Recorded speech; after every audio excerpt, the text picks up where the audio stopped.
Olá amigos, tudo bom? Muito boa noite a todos, obrigado pelo carinho da sua audiência, você que acompanha a programação da TV da Cidade Canal 20 e também no nosso YouTube, o programa Saúde e Companhia também está lá no YouTube, você pode acompanhar em qualquer parte do planeta o programa Saúde e Companhia. Obrigado pelo carinho da sua audiência, você que gosta de acompanhar um programa que tem por objetivo levantar temas ligados à área da saúde, à área do bem-estar, à área da responsabilidade. É o que nós precisamos nos tempos atuais. Aliás, falando em responsabilidade, nós falamos aqui em vários programas sobre a questão do trânsito em nossa cidade. O trânsito, ele só funciona com pessoas responsáveis, acredite você ou não. Quando as pessoas se tornam irresponsáveis, o trânsito se torna um problema. E um problema sério. Nós temos visto em matérias jornalísticas a quantidade de acidentes por esse Brasil afora, em rodovias estaduais e federais, em estradas rurais, em vias urbanas, a falta de responsabilidade de motoristas, motociclistas, ciclistas e pedestres, porque o pedestre também faz parte do trânsito, a falta de atenção, a falta de noção do perigo que ele corre muitas vezes, ao atravessar uma rua sem dar a devida atenção ao movimento de carros, ao ciclista que anda na contramão de bicicleta, às vezes numa curva. Os hospitais públicos estão repletos de vítimas de acidentados, vítimas de acidentados, vítima da própria audácia, às vezes. Eu acho que vai dar. E aí não deu. Aí deu o quê? Deu um BO, como se diz na gíria, um boletim de ocorrência, um acidente de trânsito. A cidade de Joinville, que hoje detém mais de 420 mil veículos e tem mais de 616 mil habitantes, se tornou uma grande cidade com um trânsito competitivo. Nas ruas de Joinville competem carros, automóveis de passeio, vans, caminhonetes, caminhões, ônibus, bicicleta movida a energia humana, bicicleta movida a gasolina, que tem aqueles motorzinhos, tem um barulho meio chato, bicicleta movida a bateria, enfim, patinete e por aí vai. Você pode observar, é uma competição. E nós temos que nos ordenarmos, a grande verdade é essa. Porque quando o trânsito se torna complicado, o resultado é um só. Pessoas hospitalizadas e pessoas doentes, acredite você ou não. Estudos feitos na Europa e nos Estados Unidos, em regiões, mostram que os motoristas estão cada vez mais estressados. O estresse causa o quê? Causa briga no trânsito, às vezes por uma coisa muito simples. O estresse causa acidentes, por quê? A pessoa fica excitada, estressada, dirige mais rápido, acima do limite que a lei permite, e a consequência é um acidente. Quando não fatal, quando não com danos materiais e sequelas daquele que sofreu o acidente para o resto da vida. Então, os governos têm a obrigação de desencadearem campanhas educativas no trânsito, porque o trânsito se faz todo dia. Você vai dormir, o trânsito não para. Você acorda, o trânsito não para. Você está em trânsito quase o tempo todo, não só dentro do carro, mas ao caminhar da empresa que você trabalha, você está em trânsito. Ao caminhar de casa para o trabalho, você está em trânsito. Então, toda a atenção tem que ser dada a sua proteção. Isso é muito importante. Quantas pessoas você conhece que já sofreram um acidente de trânsito e que têm uma sequela? Eu conheço algumas. Algumas até têm traumas. Não conseguem entrar dentro de um carro. Acredite você ou não. Então, conscientizar é preciso. Trabalhar a consciência de que a vida tem que estar em primeiro lugar é fundamental. Eu fico observando o comportamento de alguns pais ao transportarem seus filhos, quando vão estes buscar eles nas escolas, e me perguntei muitas vezes para professores das escolas, se os pais são orientados a fazer com que seus filhos sentem no banco de trás e coloquem o cinto de segurança. Algumas escolas lembram os pais da importância da segurança dos filhos, mas algumas escolas não comentam. É claro que a responsabilidade da educação, do saber e do ser tem uma diferença. O do saber, a escola é responsável. O do ser, o pai é responsável, ou o cuidador. E fico muito triste quando vejo pais ou mães levando seus filhos no banco da frente sem o cinto de segurança, ou no banco de trás, de pé, sem o cinto de segurança. Não se pode dar sorte para o azar. É mais fácil ou é melhor uma criança chorar em segurança, com o cinto de segurança no banco de trás, do que uma mãe ou um pai chorar a morte de um filho em consequência de um acidente que pode ser fatal. Isso é importante, mas os pais, muitos deles, não têm essa noção. São pais sem noção. Você que me acompanha, preste atenção.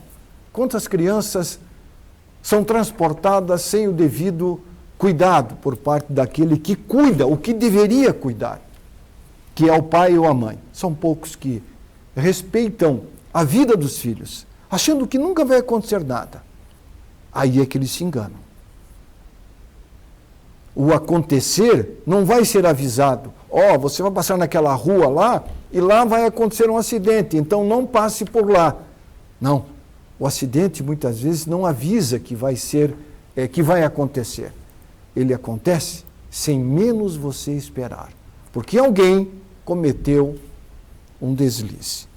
Então, ao transportar seu filho, sua filha, ou uma pessoa idosa, fale, cinto de segurança é essencial para a proteção. Para crianças pequenas, a cadeirinha, aquela cadeirinha que fica a criança amarradinha, já foi provado que salva vidas.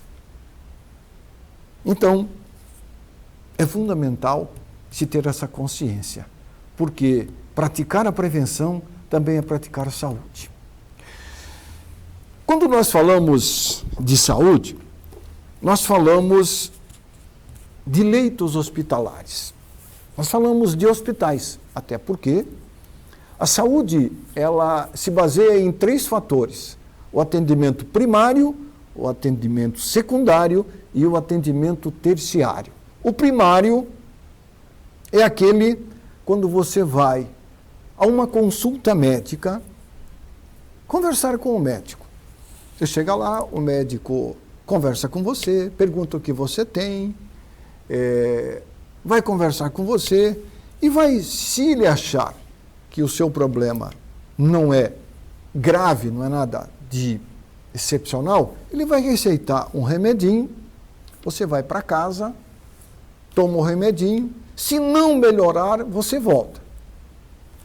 Esse é o atendimento primário. O atendimento secundário é quando você vai ao médico, ele olha para você e diz, nós vamos ter que fazer um exame.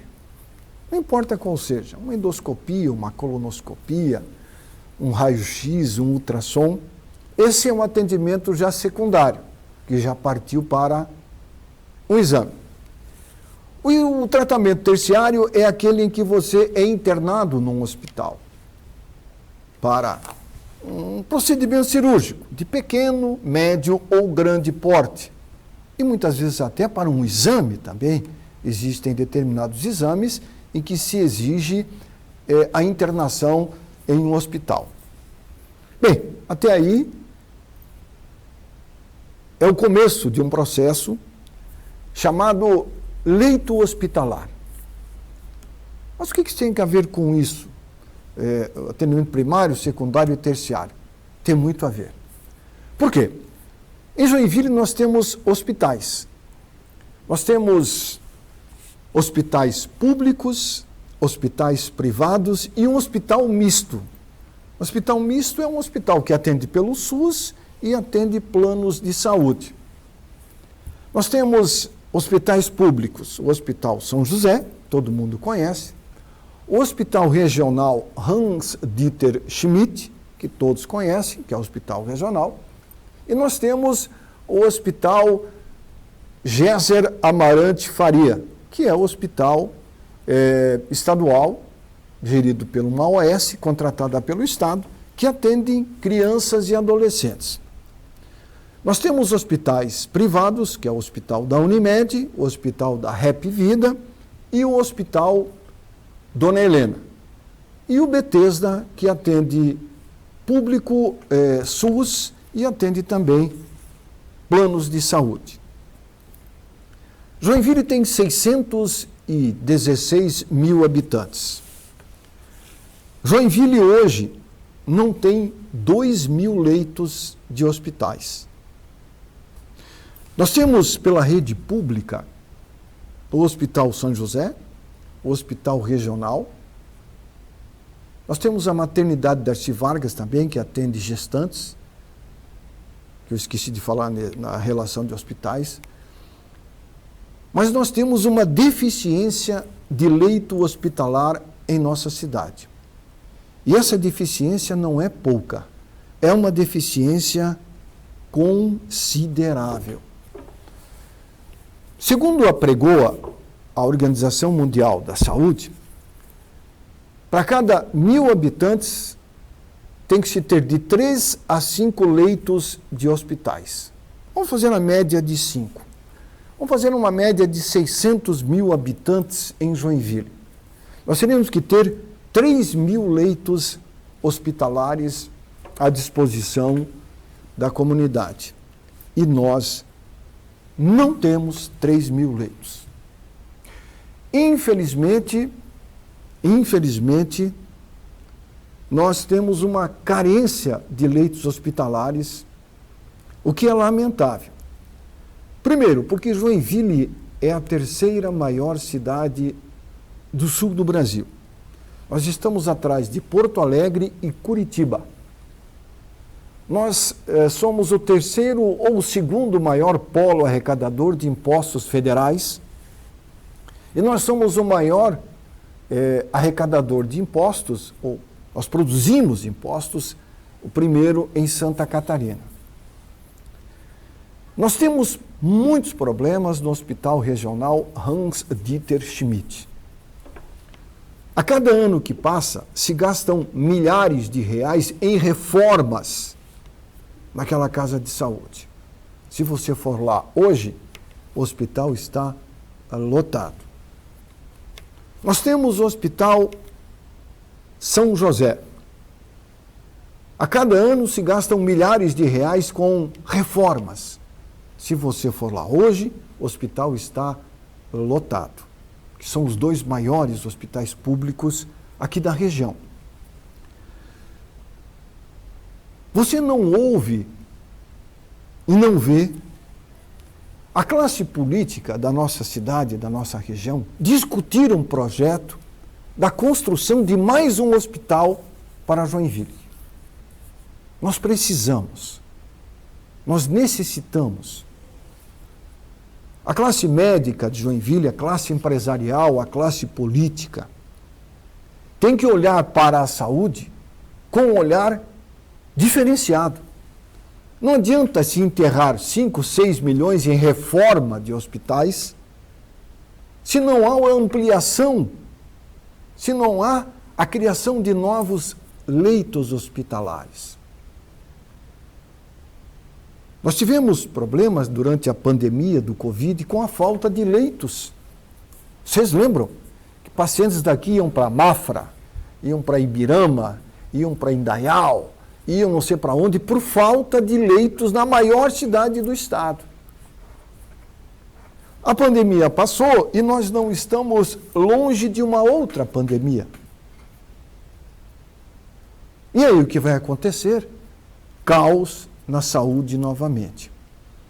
Nós precisamos de um projeto, e o prefeito da cidade tem a obrigação de encabeçar esse projeto, na busca de recursos para que se construa mais um hospital em Joinville. Já passou da hora. Se projeta investimentos de 2 bilhões de reais para pavimentação, para a construção de palácio de orquídea, para a construção de uma série de obras que são importantes para a cidade, não vou dizer que não. Mas o que é mais importante para uma cidade? Uma estrutura de saúde boa para dar assistência àquele que produz a riqueza da cidade, que é o cidadão comum. Então é importante as classes se unirem. Quando eu digo classe, é política empresarial, classe médica, no sentido de se fazer, mostrar ao governador do estado e ao ministro da Saúde que Joinville precisa de investimento nessa área. Nós, lamentavelmente, quando eu digo nós, eu me refiro a Joinville, nasci nessa cidade há 68 anos atrás, que se fala sobre o Hospital São José, que se fala sobre o regional, não há 68 anos atrás, mas há 20 anos. Vamos falar de 2 décadas. Aí entra governo, sai governo, aí eles inventam uma coisinha aqui, a outra ali, e fica tudo como dantes no quartel de Abrantes. A população tem que cobrar da classe política. A classe política tem que fazer mais. Nós estamos passando já, é igual aquela história da fruta, já passou da maturação. Não dá mais para nós tentarmos, ou seja, entendermos como é que a classe política não discute a criação de mais um hospital para Joinville. Tá bom assim como está? Para quem tem plano de saúde, tá bom, mas paga caro. E para quem não tem? Vai ter que se virar dos 30. Aliás, nem é mais 30, né? Já é 15, 10 e por aí vai. Joinville deveria ter, no mínimo hoje, 3.000 leitos de hospitais.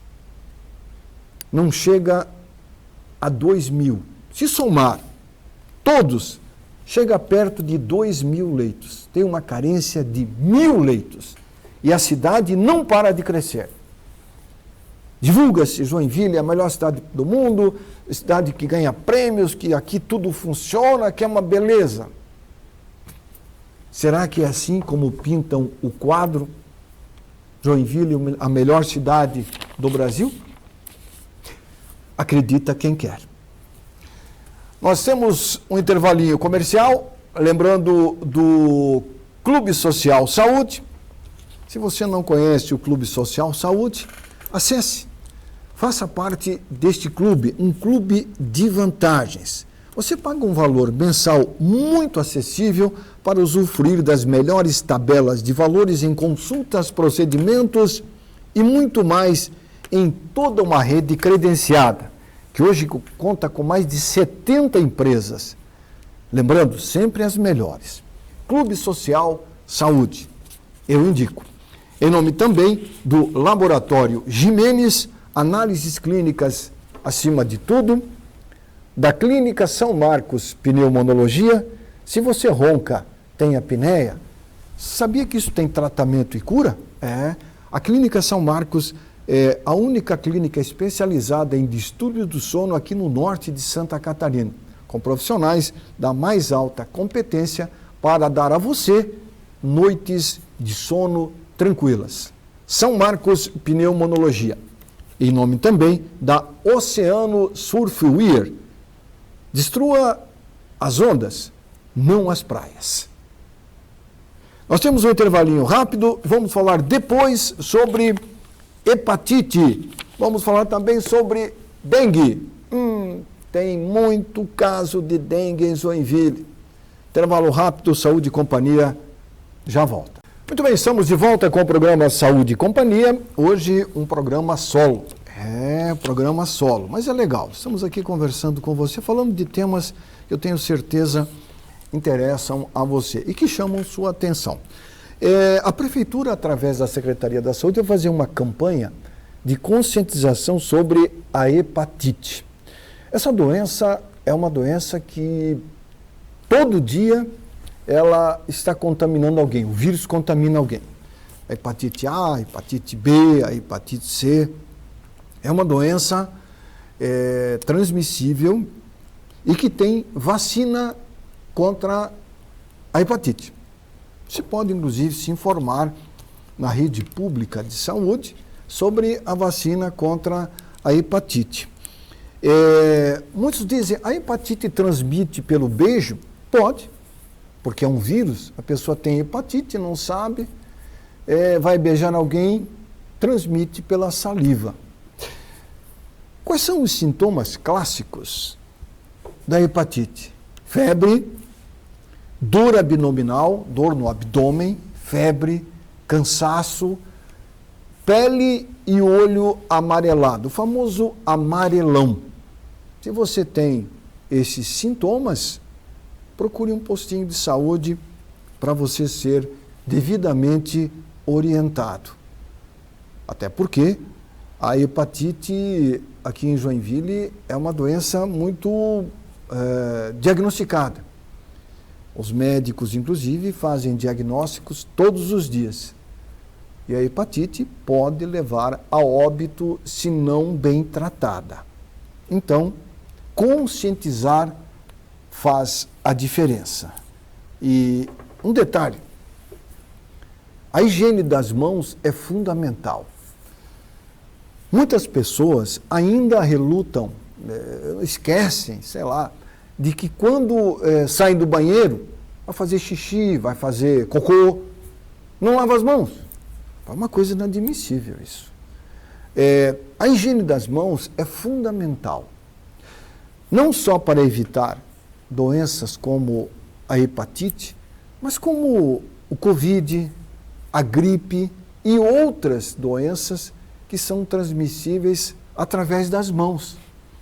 Que tudo que você pega, caneta, um óculos, o celular, pode ter um vírus se você, depois de pegar, não lavar as mãos. Evitar de colocar a mão no nariz, na boca, no olho, no ouvido, porque transmite, acredite você ou não. Então, lavar as mãos faz a diferença. Se vai almoçar, vai fazer um lanche, lave as mãos, porque você vai pegar a comida com as mãos. E aí você pode ser infectado. Então, é muito importante a prevenção no quesito higienizar as mãos, hoje faz a diferença no mundo em que vivemos. Vocês lembram o quanto nós sofremos, entre aspas, durante a pandemia. Esses dias eu estava caminhando, como faço quase que diariamente, e estava meio friozinho, e era de noite, estava caminhando e fiquei observando o movimento das ruas, as ruas vazias, eram por volta das 19 horas. Aí eu pensei comigo, lembrei-me da época da pandemia. Vocês lembram que você não podia sair, aquela restrição, fica aquela solidão, né? Nada como você vê as pessoas, passa um, cumprimenta outro e tal. Aí, de repente, na época da pandemia, deu aquele vazio, a restrição de circulação. E ninguém quer isso mais. Ninguém. Então, nós temos que cuidar. Eu procuro fazer a minha parte. E você? Tem feito a sua? Falando em fazer parte, quando se fala em dengue, se fala em Covid, nós falamos de prevenção. Muito bem. A dengue, por exemplo, a dengue continua a fazer vítimas. Foi confirmada a 34ª morte consequência do vírus causado pelo mosquito Aedes aegypti, transmissor da dengue. Nós já temos contabilizados em Joinville mais de 26 mil casos da doença. É muita doença, ou seja, é muito, um público muito alto, um número muito alto. E os números não param de crescer. Por dia, 300, 400, 500, 600 e por aí vai. Diagnosticados, fora os que não são diagnosticados. Então, a gente faz um apelo para que as pessoas se cuidem. Usar repelente é bom. Usar aquele aerossol para colocar dentro de casa é legal, ajuda. Alguns dizem até, e eu tenho feito essa experiência na minha casa, de colocar vinagre num pote. O vinagre é um ácido e ele evapora. Então, pegue um potinho, coloque um pouco de vinagre dentro desse pote e coloque na sala, na cozinha, na copa. Deixe num cantinho lá aquele vinagre evaporar, porque o mosquito, acredite você ou não, ele não gosta do cheiro do vinagre, do ácido. O mosquito, acaba fugindo. E isso é bom, que acaba afugentando o mosquito e esse mosquitinho pode, de repente, estar contaminado com o vírus da dengue. É importante ter-se essa consciência de que a dengue está entre nós e ela pode vitimar você. Preste muita atenção, fique ligado, porque quem já teve ou já foi contaminado com a dengue sabe do que estou falando, com o vírus. A doença, ela traz consequências não boas para aquele que foi contaminado. Muitos já morreram e as pessoas dizem, eu vi relato de amigos, que é muito desagradável, muito ruim os sintomas causados pelo vírus. Os hospitais estão com muitos internados, tanto em hospitais públicos quanto privados, vítimas do mosquito Aedes aegypti, transmissor da dengue. Bem, essa doença, ela tem tratamento e tem cura, mas em alguns casos ela pode ser fatal. Muito se fala da vacina contra a dengue. Covid é outra coisa. Contra a Covid a vacina está no postinho. A vacina contra a dengue ainda não há disponibilidade na rede pública, mas já há disponibilidade na rede privada. Muitos dizem que, aliás, o Ministério da Saúde diz que, em nota, disse recentemente que a partir de 2024 a vacina estará disponível na rede pública, nos postos de saúde. Mas até lá, ainda não tem, até ano que vem, nós não temos hoje, por exemplo, a disponibilidade na rede pública da vacina contra a dengue. Nós temos contra a gripe, que ainda tem, nós temos contra a hepatite, nós temos contra o Covid e outras vacinas também, contra a raiva, rubéola e por aí vai. E é importante as pessoas se vacinarem. Muitas pessoas, lamentavelmente, esse ano não tomaram vacina contra a gripe, contra o vírus influenza. Muitos foram hospitalizados, alguns até foram a óbito, principalmente pessoas mais idosas, porque o vírus influenza, ele pode levar à morte.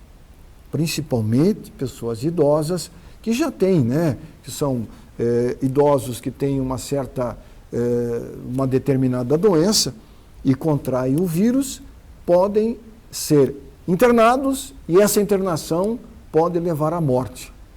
Então, vacinar faz a diferença. Vacinar é preciso, muito importante. Quando nós falamos de saúde, a gente lembra muito de um tema que é muito importante. Recentemente eu conversei aqui no programa com o Dr. Valdir Lampa a respeito de gravidez na adolescência. E eu recebi alguns recadinhos através do meu WhatsApp, até vou pedir para o José colocar o meu WhatsApp, o meu contato na telinha. Nós temos o nosso WhatsApp, que é o meu WhatsApp particular, meu telefone celular está aí na telinha, e também meu endereço eletrônico, que é o meu e-mail. Tem algumas pessoas que elogiaram o que aqui foi abordado, falando de que deveria se falar mais sobre esse tema. O tema educação sexual. A educação sexual, ela é muito importante para orientar. E nos tempos modernos, os tempos de hoje, em que essa máquina aqui, isso aqui, faz a diferença, faz. Tem muita informação boa, mas também tem muita informação, ou melhor, desinformação dentro dessa maquininha. E muitas adolescentes se deixam, às vezes, se levar por desinformação. Muitos pais, mães, cuidadores, enfim, não percebem, às vezes, que a sua filha, uma menina, adolescente, 13, 14, 15 anos de idade, já está tendo um relacionamento com um menino, com um rapaz. E aí só vai descobrir quando a menina aparecer grávida. Já teve ocorrência de um pai que levou a sua filha em um PA, aqui em Joinville. Aí a menina pediu para ir no banheiro, e no banheiro a menina teve o neném. Acredite você ou não. Teve uma correria muito grande, chamaram o SAMU, aí levaram o bebê para a maternidade, o bebê sobreviveu. O pai não sabia. O pai tinha levado a menina ao PA porque ela estava com dor de barriga. Uma dor na barriga. Ela escondeu durante 9 meses a gravidez do pai e da mãe, da família. Esse é um caso de muitos que ocorreram e que ocorrem não só em Joinville, como em grande parte do Brasil. Conversar sobre a gravidez na adolescência faz a diferença. Falar de que uma menina de 13 anos pode engravidar, gerar uma criança, é uma criança gerando uma criança. Conversar, falar, não é incitar a promiscuidade. Não. Falar, conversar, é incitar ao conhecimento. Que muitas vezes a menina não sabe que ela pode engravidar. Ela ainda acha que não está preparada. Segundo a anatomia humana, a menina, quando tem a menarca, a primeira menstruação, ela já está apta a engravidar. E quando ela é engravida, sem o conhecimento do pai, cria-se um problema. tanto para o pai do menino que vai ser pai, quanto para a família da menina que vai ser mãe. Você imagina uma menina de 15 anos, 14, e não são poucas, criando ou amamentando uma criança? Como é que vai ser a vida dessa menina? É uma pergunta muito complicada, não é verdade? Quem é que vai cuidar da mãe e da filha? A avó. Eu lembro de que, quando, numa ocasião, eu conversei com um médico já falecido, que tratava de adolescentes, Dr. Donaldo Diner, eu lembro de que, durante o programa, e o programa era realizado ao vivo, uma menina de 15 anos estava na casa da avó e ela estava vendo o programa juntamente com a sua avó e com o seu filho. Ela ligou e deu um depoimento da situação dela. O pai, quando soube da gravidez da sua filha, a expulsou de casa. Ela teve que morar com a sua avó.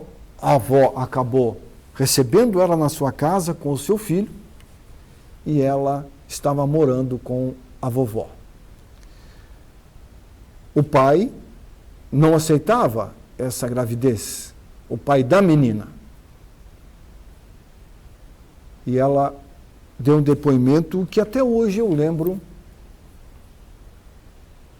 com uma certa emoção, porque de repente faltou na educação que esse pai passava à sua filha, uma educação relatando os cuidados que ela teria que ter caso ela viesse a ter relação sexual com seu namorado.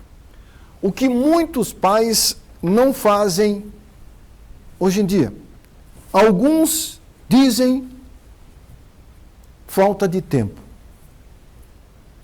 Outros não sabem como abordar o tema.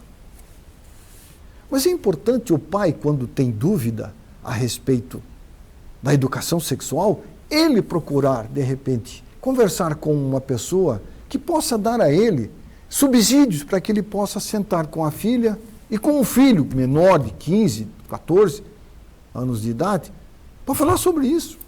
Não é perder tempo, muito pelo contrário. Quando se educa, não se perde tempo, se ganha. E é muito importante.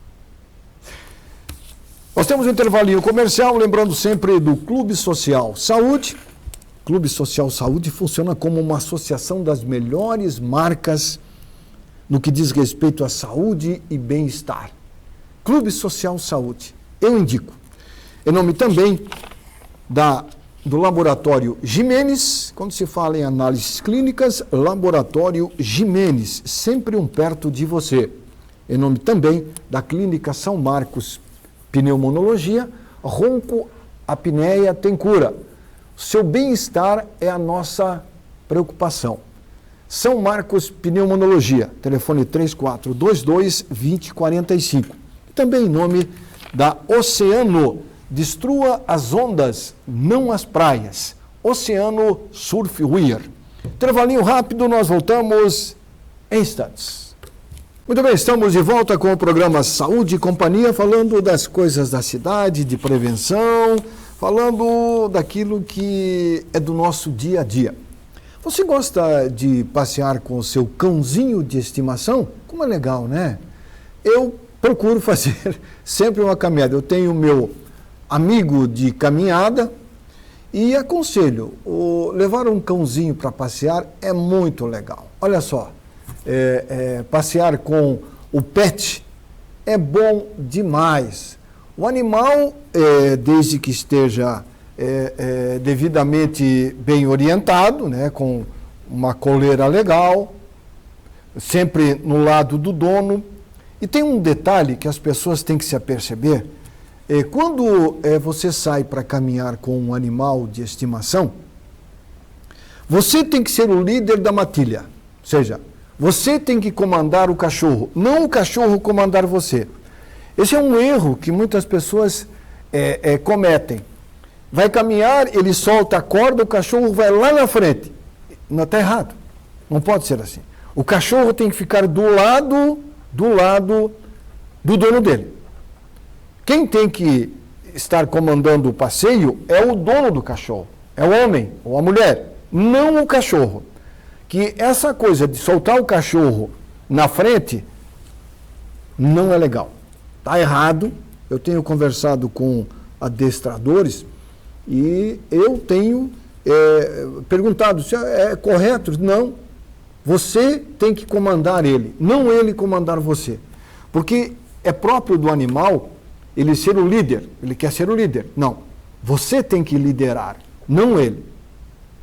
Porque isso pode causar um problema para você. Pense bem nisso. E outro detalhe, quando você caminhar com o seu animal de estimação, não esqueça de levar uma garrafinha com água, para você se hidratar e hidratar o seu animal de estimação. Outro detalhe, eu queria que o Zé voltasse ali a foto, Zé. Nós botamos a primeira foto. Você pode ver. Você vê um pet, um cachorro de pequeno porte, certo? Com uma moça. Olha o tamanho da perna do cachorro, certo? Olha o tamanho da perna do cachorro e olha o tamanho da perna da pessoa. Esse tipo de animal não pode fazer longas caminhadas. Primeiro porque ele é um animal de pequeno porte. Ele tem que fazer caminhadas curtas, não longas. A segunda foto, Zé, por favor. Tem essa foto. Ó, esse animal já é um animal de porte maior. Olha o tamanho das pernas desse animal. É um animal bonito, saudável, aparentemente. É um animal que pode fazer caminhadas maiores, só que ele está cometendo um erro. O cachorro está comandando ele, não ele comandando o cachorro, que deveria ser o que eu falei há pouco. Eu não sou instrutor, não, mas eu aprendo muito e gosto de passar essas dicas à frente. O cachorro nunca pode ir lá na frente, ele tem que ficar do seu lado. Isso aí é uma regra fundamental quando você vai passear com o cachorro. E levar a água para hidratar tanto o líder da matilha, quem leva o cachorro, como também o cachorrinho. E quando o cachorro for pequeno, de pequeno porte, não faça caminhada longa. Não.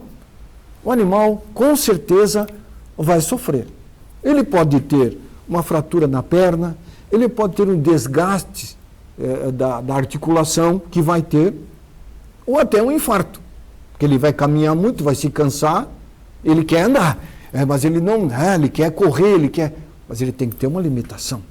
É igual o ser humano, tem que se limitar, não pode exagerar. Ok? Uma dica para você. Muito bem, nós falamos há pouco sobre hospitais. Aqui em Joinville, eu falei sobre o Hospital Materno-Infantil. Hospital esse que é gerido por uma organização social. Organização social essa que tem a sede no Paraná, que administra o Hospital Materno-Infantil Géser Amarante Faria. Muito bem, o Ministério Público de Santa Catarina investiga fila para atendimento de neuropediatria no Hospital de Joinville. Segundo o Ministério Público de Santa Catarina, mais de 3.000 crianças e adolescentes aguardam para passar por uma primeira consulta em neuropediatria. Mais de 3.000. São números preocupantes. Neuropediatria é uma área da neurologia especializada no atendimento de crianças e adolescentes. Existem mais de 3.300 crianças esperando para o retorno. Crianças que já foram atendidas, vejam vocês, e que algumas fizeram exames e que estão esperando para serem chamadas para o médico ver o exame. Isso é uma coisa inadmissível. Não dá para aceitar isso. A maior cidade do estado de Santa Catarina, como eu falei há pouco no primeiro bloco, com uma arrecadação bilionária de impostos, nós temos uma fila desse tamanho de crianças precisando de atendimento neuropediátrico. Lamentável. Segundo nota do hospital, a falta de profissionais no mercado. A falta de profissionais no mercado. Mas e como é que ficam essas crianças? Desamparadas? Tem muito pai que pode pagar uma consulta social. Tem muito pai que vai ter que arcar com o pagamento de uma consulta para ficar aliviado do problema que seu filho tem. Porque às vezes não é nada grave, mas ao menos ele vai saber o que o filho tem e como iniciar um tratamento. Mas muitos não dispõem de um valor de 200, 300, 400 reais para pagar uma consulta com um especialista, um neuropediatra, para avaliar seu filho. E um outro detalhe, aqueles que já fizeram um exame, que já foram consultados, que estão na fila de espera para serem chamados para retorno, os exames que foram realizados continuam a valer? Porque muitas vezes o exame, ele tem, espera 3, 4, 5 meses. O médico vai olhar e vai dizer, mas esse exame foi feito há 6 meses atrás, nós precisamos fazer um novo exame. Aí ele vai sair daquela fila de espera, vai fazer o exame, ele vai entrar novamente numa outra fila, vai esperar mais um tempão para o médico poder avaliar o exame. Isso é uma coisa que não tem fim. Aliás, não é só na neuropediatria que isso acontece. Na área adulta também é a mesma coisa. Aqui em Joinville, você vai no médico, muitas vezes da rede pública, o médico pede o exame, você demora para ser chamado para fazer o exame, aí você faz o exame, tem o resultado e vai esperar numa fila para ser chamado para o médico ver o resultado. Isso é muito comum, o que é um erro. Isso tem que ser priorizado. Se o indivíduo fez o exame, já estava esperando uma fila, fez a consulta, e aí pede-se o exame, e o exame não sai no mesmo dia, demora um pouco. Aí ele faz o exame, recebe o diagnóstico, tem o exame, aí ele volta para marcar o retorno. Aí tem que esperar de novo. Deveria-se ter uma lei nesse país com relação... Fez o exame, não pode demorar 1 mês, 40 dias, não. Fez o exame, é 15 dias para a pessoa conversar com o médico. Quanto mais cedo o médico ver o resultado e se olha lá, tem alguma coisa, inicia o tratamento, melhor é, para a rede como um todo. Porque se o cara demora para o médico ver o resultado do exame dele, ele tem um problema, se ele demorar muito, quando ele voltar, o problema dele já vai estar maior, e isso vai trazer mais custo para a rede pública. Aliás, a rede pública no Brasil, o SUS, é o melhor plano de saúde. Não existe outro no planeta. Você sabia disso? No papel, é o melhor plano. No papel, ele é sensacional, mas na prática, não é tudo isso. Precisa de ajustes, de ação. Precisa-se de um olhar muito mais preocupado com o indivíduo lá, o cidadão. O que não se vê? Se vê desculpas. Desculpas, desculpas e desculpas. Mas não se vê ação efetiva, de resultado logo. O resultado é, deixa. É que o povo se cala. O povo não se manifesta. Eu vi um depoimento numa ocasião de um médico que atende pelo SUS, de um cidadão que chegou ao seu consultório com um problema muito sério e o médico perguntou: o senhor não foi para o sistema de saúde? Ele disse: sabe como é que é, doutor? A gente é humilde, não adianta a gente reclamar porque aí não resolve. Essa foi a resposta que a pessoa deu para o médico. Ele disse: mas como? Que não adianta reclamar. Tem que reclamar. Tem que cobrar. Porque nós somos cobrados todos os dias. Quando estamos dormindo, nós somos cobrados. Porque a luz está acesa lá da varanda, da sacada, nós estamos pagando energia, estamos pagando imposto.